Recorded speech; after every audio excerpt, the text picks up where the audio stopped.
Sejam bem-vindos a mais um episódio do ABQIMcast. Eu sou a Fátima Giovana, consultora da ABQIM, a Associação Brasileira da Indústria Química. Hoje vamos falar sobre um tema muito importante para o setor, que é inovação verde, o papel da tecnologia e da transição energética na descarbonização da indústria. Para isso, recebo aqui hoje a professora Suzana Boschiver, engenheira química, professora titular da Escola de Química da UFRJ, conselheira do Conselho Nacional de Política Energética, o que é uma satisfação para a indústria química ter a professora por lá, e membro também do Conselho da ABFINA. A Suzana tem ampla experiência em gestão e inovação tecnológica aplicada à indústria química. Tudo bem, Suzana? Oi, Fátima. Tudo bem? Tudo bem. É um enorme prazer ter você aqui com a gente nesse episódio do ABQIMcast. Seja muito bem-vinda. Obrigada. Prazer é todo meu. Tá. Bom, então, começando aqui para a primeira pergunta, conte um pouco para nós sobre a sua trajetória acadêmica, profissional e como ela se conecta com essa questão da tecnologia, da transição energética e sobretudo da indústria química. Bom, Fátima, deixa eu falar um pouquinho, rapidamente falar um pouquinho de mim. Eu sou engenheira química, com mestrado, doutorado e pós-doutorado na área de gestão e inovação tecnológica. Então, essa área é uma área muito interessante, porque ela conecta a indústria química com todos os setores da economia, a montante e a jusante, e ela trata de ferramentas da área de gestão. Então, a gente sempre fica preocupado, né, com a indústria química, com as moléculas, sim, mas com as janelas de oportunidades que a gente pode ter em relação a ela, principalmente aqui no Brasil. É interessante destacar, lembrando um pouquinho, né, da minha origem, e até por eu estar aqui na ABQIM, eu tenho um histórico muito interessante e muito longo com a ABQIM. A gente lembra que em 1999... entrando no ano 2000, nós fizemos, inclusive junto com você, na época era Renato, o doutor Guilherme, a doutora Marta, né, e nós fizemos um trabalho sobre identificação de gargalos tecnológicos determinantes na importação de produtos químicos. Nessa época, o déficit da indústria química já era muito preocupante para a ABQIM, era na faixa aproximadamente de 6 bilhões de dólares. Então, a ABQIM, junto com a universidade, elaborou um trabalho onde nós estratificamos grupo de 94 produtos químicos com importação acima de 10 bilhões de dólares dentro do escopo do que é a indústria química. Na época o KINAI era 24, hoje em dia já o KINAI é 20. Então nós trabalhamos com um grupo de fertilizantes, intermediários plásticos, intermediários orgânicos, inorgânicos, enfim. E aí identificamos o que poderia ser feito de oportunidade aqui no Brasil, se a gente poderia produzir, não poderia produzir, e por aí vai. Bom, continuando a minha trajetória, né, que isso aí foi em 1999, como é que a gente vai conectando com a questão da sustentabilidade? Então, pensando nisso, eu já fui trabalhando também dentro do meu núcleo de pesquisa, que eu coordeno o Núcleo de Estudos Industriais e Tecnológicos, dentro da UFRJ, da Escola de Química. Já comecei a pensar um pouco na questão dos princípios da química verde, então, dando aula sobre química verde, formando o profissional que tivesse conectado com esses conceitos dos 12 princípios, e aí junto com isso já entra as disciplinas e os projetos ligados à área de bioeconomia, né, a área de sustentabilidade, a preocupação toda, né, da competitividade. Então a questão da sustentabilidade, competitividade sempre veio junto. Recentemente, eu fui convidada a participar do Conselho de Política Energética, quer dizer, já tem 2 anos e meio, que também mostra o como é importante também interagir a energia com a indústria química. Então isso também está me dando uma visão bastante ampla nesse setor. Aliás, né, professora, as nossas matérias-primas básicas, principais, são as mesmas usadas pelo setor de energia, né? Quando a gente fala em gás, ele tanto tem o uso energético quanto o uso como matéria-prima, né? O uso não energético, sim, gás natural, a nafta petroquímica, que ou vai para o pool da gasolina, ou para nós é matéria-prima básica, né? O próprio álcool. Sim. E o Brasil foi pioneiro nessa questão toda da alcoolquímica, né? Eu acho que esse é um ponto interessante que aqui já começa, né, a conectar o tema principal da nossa entrevista de hoje. Sim. E bacana saber, né, em 99 eu me lembro bem desse estudo, e lembrar que era 6 bi, o déficit hoje já é 50, né? E pensar que no início da década de 90 era 1,5, né? Então, quantas oportunidades o Brasil já não perdeu, né, nessa indústria, e a gente vai falar um pouco daqui a pouquinho sobre isso, né? Ótimo. Bom, Suzana, falando em inovação verde, né, que é um tema hoje hiper importante, né? Esse tema vem ganhando cada vez mais relevância, né? Seja na questão da transição, na energética, na questão da descarbonização do Brasil. Na prática, como você define inovação verde no contexto da indústria química?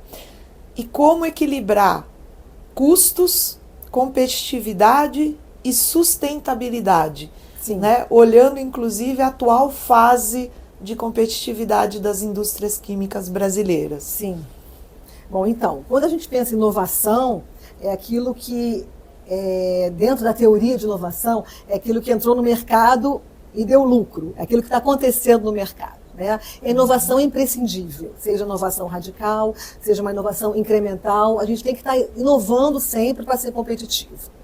A questão da inovação verde, que eu vejo a indústria química, é uma inovação que ela deve coexistir com a inovação, vamos dizer assim, que não seja essencialmente de matérias-primas renováveis. Então, eu sou uma defensora de fazer produtos químicos de matérias-primas renováveis? Sim. Por quê? Porque nós somos donos da maior biodiversidade do planeta. Sim. Nós temos competência para trabalhar com isso, haja vista várias empresas que já trabalham com isso aqui no Brasil, mas ao mesmo tempo também, pensando na oferta de matérias-primas, que nós temos a oferta, né, você falou, a gente tem a cadeia alcoquímica, a gente tem a cadeia sucroquímica, a gente tem a cadeia oleoquímica, mas também a gente tem a cadeia petroquímica, que vem o petróleo e o gás natural. E aí, eu também, como indústria química, e pensando com o meu olhar de energia, nós também não vamos abandonar o nosso petróleo e gás natural, porque nós somos muito competentes nisso, e a oferta ainda é maior, e o custo não dá para comparar ainda com as matérias-primas, de maneira geral, renováveis. Então, nós temos que fazer o quê? Nós temos que trabalhar com as oportunidades que a gente tem nas matérias-primas renováveis, assim como das energias renováveis, e aproveitar também o que a gente tem de competência nas matérias-primas não renováveis, que seria aqui para o Brasil o petróleo e gás natural. Com isso, complementando, a gente vai de encontro, a gente tem que andar junto ao setor industrial com as políticas públicas. Então, eu posso dar um exemplo que a gente estava comentando e falando, que você comentou do gás natural. Então, existe o programa Gás para Empregar, que foi lançado, entre outros programas que já existiam no gás, né, há 2 anos atrás, pelo CNPE, porque o gás, a gente sabe que é uma energia importantíssima no setor industrial. E aí o gás, aqui no Brasil, ele é 4 vezes maior, ou até mais, do que, por exemplo, o gás americano. Exato. Então, nós temos que ser competitivo. Então, se nós somos competitivos, ou seja, deixar de reinjetar tanto o gás, né, fazer escoamento do gás, que isso está no programa do governo, nós conseguimos produzir mais produtos químicos e até produtos do gás, por exemplo, os fertilizantes e outros produtos que podem ser produzidos. Né? O etanol. Metanol, isso. Claro, metanol. E aí o que acontece? Isso também vai de encontro. Poxa, o gás natural não é um produto energia renovável, mas ele pode ajudar a indústria a ser renovável. E a indústria ser competitiva, porque se a gente produzir mais fertilizante a partir do gás natural, o nosso déficit da balança comercial de fertilizante, ele vai acontecer o quê? Ele vai diminuir, né, Fátima? E a gente sabe que o fertilizante, a base de amônia, né, os nitrogenados, mas a gente sabe que ele está no topo lá do ranking lá das importações. Sim. E nós somos um país agrícola. Não, fora, Suzana, que diminuir essa alta dependência por fertilizantes nitrogenados, que hoje é superior a 95%, pode trazer uma segurança, inclusive alimentar. Perfeito. Porque hoje o Brasil fica vulnerável à geopolítica, né? Às guerras que acontecem, guerras comerciais, às guerras mesmo.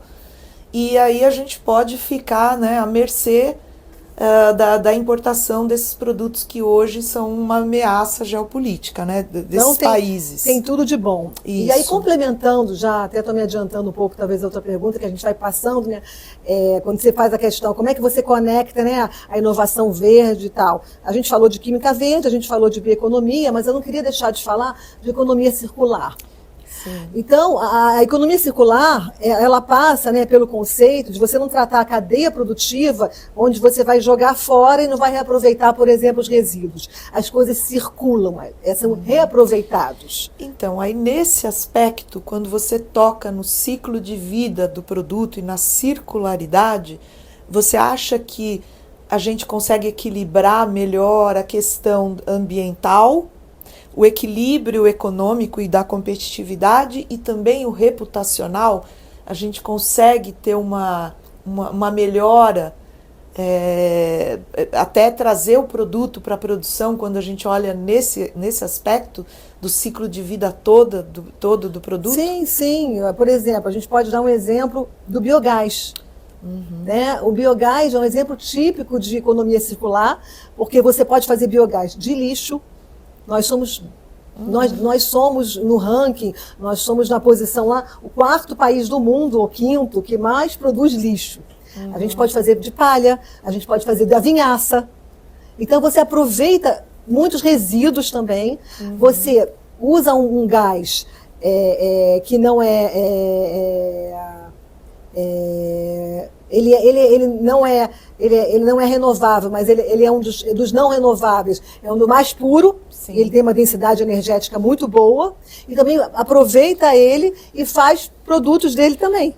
Pode ser uma oportunidade para a produção de amônia. Oportunidade também para a produção de amônia. Isso. Então, é muita coisa que tem que se conectar. Então, o que eu acho importante quando a gente pensa em indústria química, a gente pensar sempre como cadeia produtiva, os setores, a montante e a jusante. A indústria química, ela impacta com todos os setores da economia. Sim. Agora, Suzana, voltando para o tema descarbonização, essa é uma questão hoje global. Sim. Que tem trazido enorme preocupação para a indústria química, né, mundial e para o planeta, né? De que forma a tecnologia e a economia verde contribuem para acelerar o processo de descarbonização, né?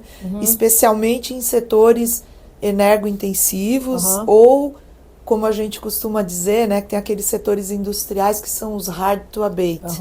Né? A velocidade com que a descarbonização vai acontecer depende da capacidade financeira das empresas também. Sim. E, eventualmente, de políticas públicas. A gente sabe que o Brasil tem feito muita coisa nessa direção, mas é muito iniciativa própria das indústrias, né? Então, como que você vê essa questão, né, da tecnologia, da economia verde contribuindo? Então, quando você faz essa pergunta, me remete às tecnologias que estão muito na moda, né? Mas não é modismo à toa, são importantes, que é a captura de carbono, é o CCS, é o CCUS, ou seja, além de capturar, você utiliza e faz produtos. E até o BECS, né, BSCS, quando você aproveita a parte biológica, são bem complexos, mas que nós estamos tendo competência para isso. Existem algumas empresas aqui no Brasil, Petrobras, que já estão investindo nisso. Então você, como eu falei, você trabalha com setores poluentes. Você pode trabalhar com petróleo, aí você captura, é muito interessante. Armazena, e a gente tem condição aqui no Brasil, e aí é um papo muito longo. Tem hubs, né? Hubs, exatamente, tecnologicamente de fazer isso, então você consegue coexistir. Né? Então, eu acho muito importante falar que a tecnologia ela é muito importante para o desenvolvimento sustentável. Então, não adianta a gente falar de desenvolvimento sustentável, a própria economia circular. A economia circular, nós temos vários modelos de negócio. A gente tem agricultura regenerativa, a gente tem o chemical leasing, a gente tem a simbiose industrial. Então, quando você pensa em economia circular, você pensa em modelos de negócio. E todos os modelos de negócio, eles têm as tecnologias específicas. O chemical leasing seria exatamente... O chemical leasing é um modelo que está sendo adaptado por algumas empresas no mundo, que é a maneira de você vender para um determinado lugar o serviço que aquele produto químico vai fazer, e não o produto químico. Tá.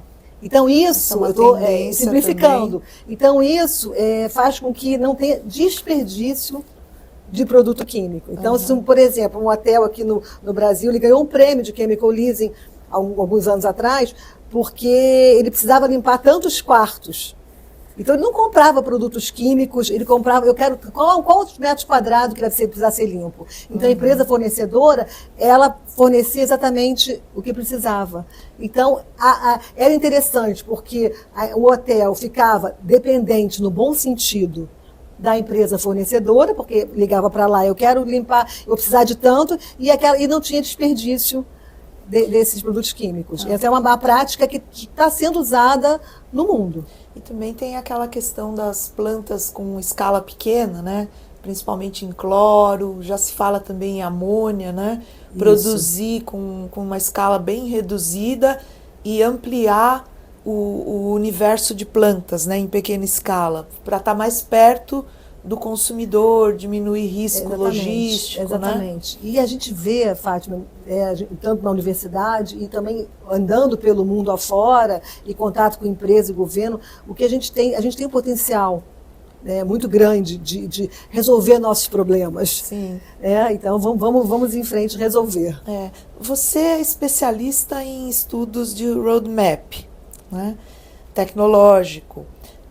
O que você vê, assim, como que você vê o roadmap nessas decisões estratégicas de inovação, né? Vamos lá. Qual o papel dele, né? Você que tem bastante trabalho nessa área. Bastante, Fátima. Então, a minha área, eu nasci para a área de gestão e inovação tecnológica, então a minha essência foi essa. E o roadmap tecnológico, a palavra technology roadmap, não começou comigo. Ela começou na década de 70, com a indústria automobilística americana, querendo mostrar o seguinte: vamos fazer um mapa do conhecimento, onde nesse mapa a gente consegue identificar janelas de oportunidades ao longo do tempo, no curto prazo, médio prazo, a longo prazo, sem a gente ter uma bola de cristal. Como é que vai estar aquela tecnologia de produção de um polímero daqui a 15 anos? Espera aí, eu não sei, mas eu posso ver o que já existe, para quem está fazendo, o que está se patenteando em relação àquilo, porque a patente ela é trabalhada muito no roadmap, não fazendo patente, como fonte de informação tecnológica. Porque a gente sabe que a patente é um documento que aquele inventor, pessoa física ou pessoa jurídica, vai querer proteger, né? E de modo que durante aquele tempo que a patente vai vigorar, se for concedida, 20 anos, no Brasil, ninguém pode copiar. Então, está protegendo a sua invenção, que gostaria que virasse uma inovação. Só que depois de um tempo de sigilo, normalmente são 18 meses, que é feito o depósito da patente, qualquer um de nós podemos olhar o que está sendo feito, ser espiões legais da tecnologia. Nós não somos, não podemos copiar, nós podemos olhar. Então, o que acontece? Voltando ao roadmap, né? Eu sempre fui muito interessada nessa questão da prospecção tecnológica, de tendências tecnológicas, e aí eu descobri o roadmap e criei, com o tempo, no meu núcleo de pesquisa, uma metodologia própria, onde eu já lancei 2 livros, tem artigos, tem teses de mestrado, doutorado. A gente aproveita muito, no bom sentido, os alunos, para a gente crescer também na universidade, sim. Uma coisa boa. E também para que eles, né? Exatamente. Cresçam. E aí, o que é interessante? No mapa tecnológico, você vai ter o que acontece no momento atual, através de metodologia, usando documentos oficiais da literatura, no curto prazo, médio prazo e longo prazo, criando taxonomias.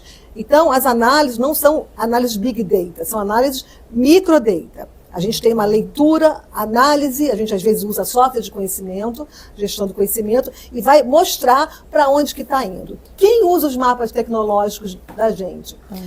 Academicamente, vários, e empresas, governo, Instituto Senai de Inovação. Os roadmaps, eu entendo que eles são um elo de ligação, né?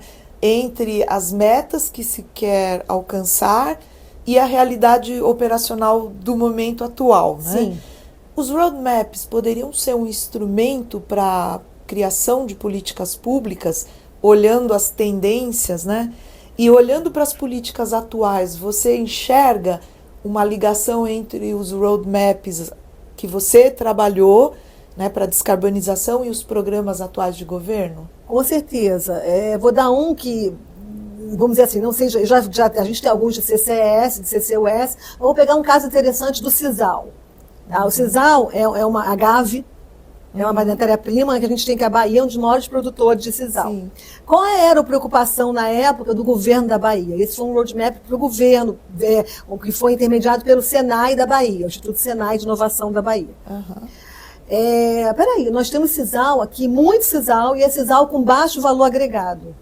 Então a gente quer construir um mapa, não só Brasil, porque o mapa tecnológico ele vai pegar o mundo, vai aparecer Brasil também. O que está se fazendo com o sisal para ter maior valor agregado? Porque a gente não pode vender o sisal só para cordoaria, só para bolsa, que é isso que a gente tem que se preocupar com a indústria química. Sim. Inclusive nas exportações e importações. A gente exporta produtos de baixo valor agregado e importa produtos de baixo valor agregado de maneira geral.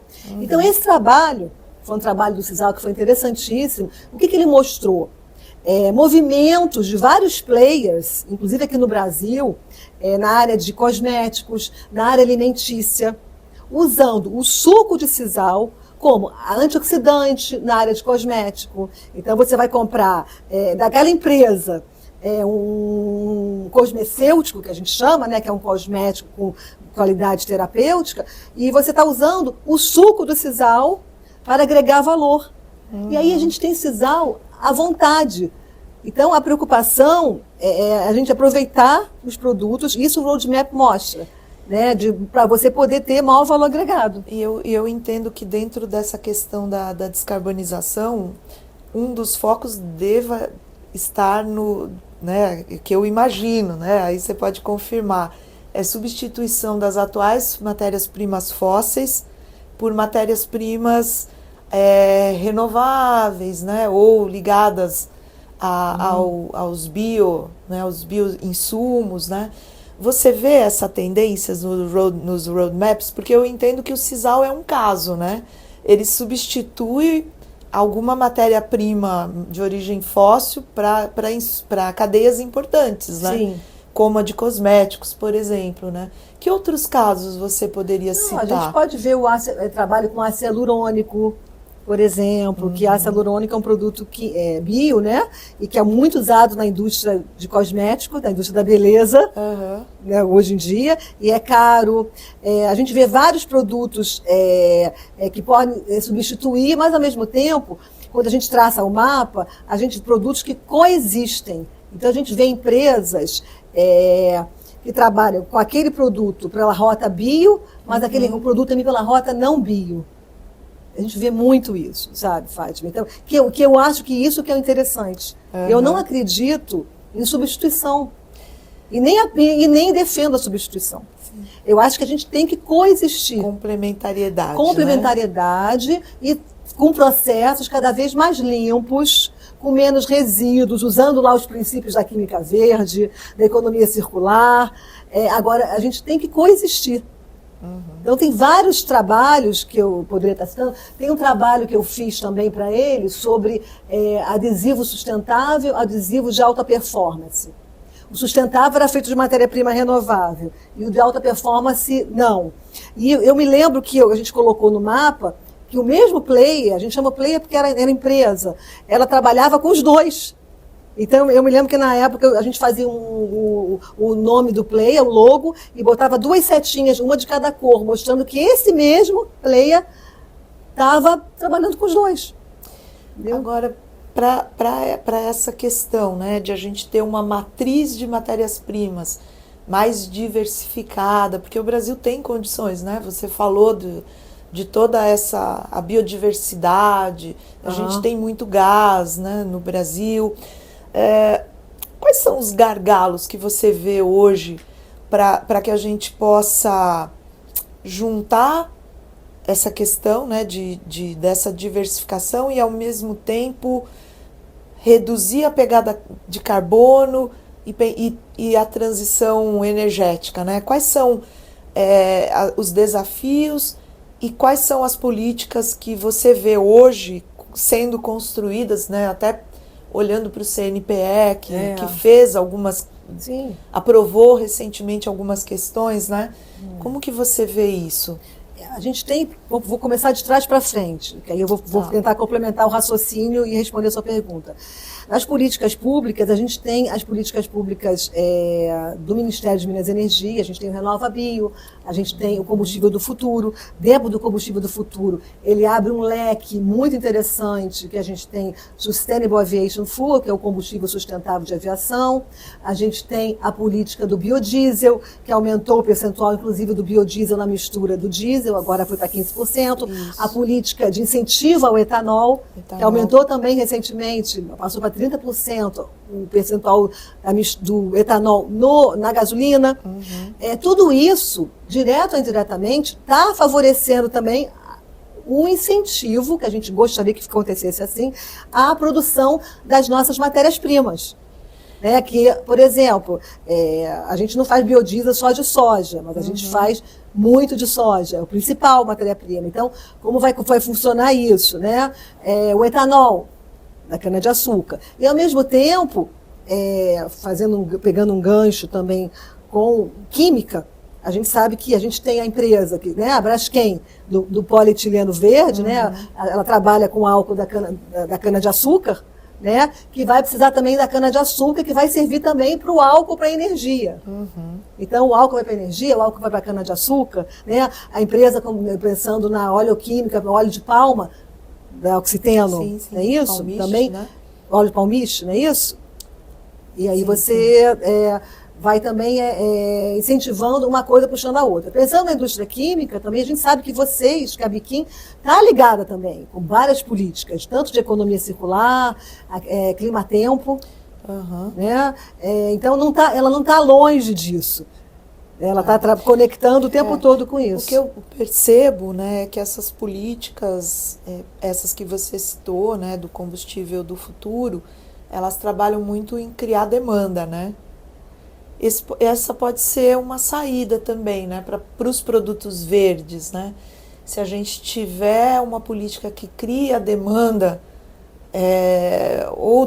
ou compras públicas associadas a produtos verdes, né? Pode ser um caminho também para acelerar, né, essa introdução desses produtos. Sim, né? Política pública, porque, por exemplo, a conta tem que fechar. Se a gente pensa em hidrogênio verde, a rota, tem várias rotas tecnológicas para fazer hidrogênio verde. Uma delas é através da eletrólise da água. Então, a conta tem que fechar. Eu não posso gastar mais energia para fazer, usando a eletrólise, do que eu gasto para fazer o hidrogênio. Então, a gente tem que pensar como um todo. No próprio biodiesel mesmo, Fátima, eu gosto de pensando em cadeia produtiva e pensando de janela de oportunidade, como é que conecta isso? Isso é o que eu gostaria de ressaltar. Você aumenta a produção de biodiesel. Então, você tem que estar preocupado, de um lado, com o fornecimento da matéria-prima, que seria no Brasil. Tem várias matérias-primas, mas vamos pensar na soja, por exemplo, mas várias matérias-primas, você tem que ter oferta para isso, e eu acho que biodiesel não compete, a soja do biodiesel não vai competir com o alimento. A gente tem espaço para todo mundo. Também o etanol, né? Também de álcool de milho, né? Pois é. Que o Brasil está investindo também agora. Também que está investindo, que também já está crescendo muito o percentual de etanol de milho.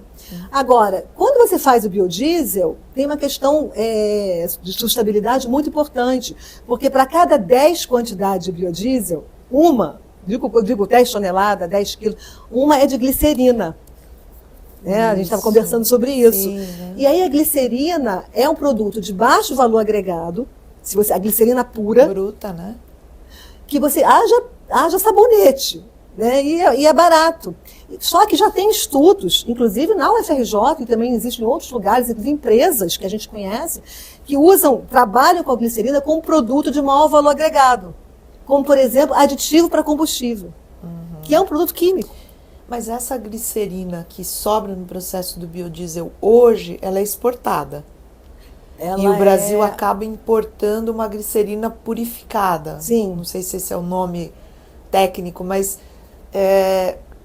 esse é um produto que o Brasil podia pensar, né? Em mantê-lo aqui, purificar aqui e agregar valor. E aí, vamos pensar, a energia se conectando com a indústria química, porque eu estou incentivando o aumento de biodiesel, maravilha, mas eu também estou aproveitando aquilo que a glicerina. E aí, com isso, eu estou diminuindo. Olha, a gente tem que pensar bem, pensar para frente. O déficit da balança comercial, porque aquele aditivo para combustível, com certeza, eu estou importando também bastante. Sim. E a gente precisa. Então, essa noção que as políticas públicas devem ter de cadeia produtiva, eu acho isso muito importante. Eu acho assim que sempre que eu olho para o déficit, eu penso quantas oportunidades que a gente poderia aproveitar de produzir, de desenvolver aqui, porque a gente tem matéria-prima, a gente tem mercado, tem tecnologia, tem empresas, né, preparadas. Então, eu enxergo assim, eu acho que as patentes, né, que o Brasil... Me fala um pouco, o Brasil tem muitas patentes na área química, nessa... Boa pergunta. Não, o Brasil não tem muita patente, né? A gente está aumentando muito a quantidade de patentes. No ranking de patentes mundial, a gente não está maravilhoso, mas já está mudando muito a filosofia, inclusive da universidade, porque quem patenteia mesmo são as empresas. A universidade, a empresa que a gente diz que faz a inovação, a universidade faz a pesquisa, mas está aumentando também a quantidade de patentes nas empresas. Com parceria, na universidade. Muita parceria. Agora, existe um programa, já que você perguntou isso, e eu gostaria de ressaltar, muito interessante do NPI, que é o programa de patentes verdes. Que não necessariamente ele trabalha só com produtos verdes, de matéria-prima renovável, mas aqueles processos e rotas que mostrem que estão trabalhando com a sustentabilidade. E esse programa é acessível? Como é que super as empresas acessível. Fazem pra... Você entra lá, tem no site do NPI, tem todo um caminho, como é que você vai mostrar que você está pedindo uma patente verde. E com isso, o que acontece? O solicitante da patente, ele entra numa fila diferente. Porque mais rápida, porque é um incentivo para o governo. Então, olha, vamos lá, você fazer um processo sustentável, você trabalhar com matéria-prima sustentável, e ele é baseado num programa internacional.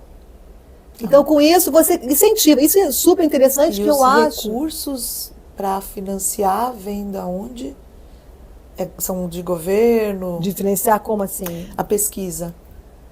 Ou é dentro da universidade mesmo? A pesquisa que está acontecendo? Isso. Então, na universidade... Porque esse era um ponto que estava aqui para eu te perguntar. Não, boa pergunta. A universidade, ela trabalha com recursos. Então, são via programas do governo, políticas do governo, CNPq, CAPES... ou FINEP, BNDES. Agora, também faz muita parceria. Então, é um recurso que é o incentivo à pesquisa que a gente precisa e para fazer esses produtos que a gente está comentando tanto. Bom, Suzana, está super agradável a nossa conversa aqui, mas está chegando ao final, né? Então, eu queria te fazer uma última pergunta.